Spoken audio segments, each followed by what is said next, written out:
Today, Luke and Nicola assemble furniture together because guilty as charged, that's what my dear Lulu tells me. These guys broke furniture during one of their steamy scenes, and I'm thinking this is restitution, but I know these guys would plead not guilty for whatever they did because they were still all smiles, right? Tell me why this sir is referring to the table as being able to take an intimacy scene after they finish assembling it. 30 as well. That could take an intimacy scene. For sure! Season 4! Arrest this star right now. And my lady, since you agreed to the actual plans, please, you're going together.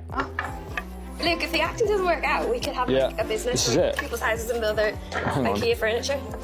And of course, it turned out perfect. Could we be having version B of IKEA furniture? Such a power couple. And I mean, what's a table if you cannot try it out first for some, tea or some champagne? These guys have future dreams for each other as a married couple, if you ask me. The Lulu, yes. But yeah, looks like at the end of every successful thing, these guys say this. It's such a beautiful thing. And I don't know what you think, you guys. Comment below. Because I am back with full force. We did it! Yeah. We did it!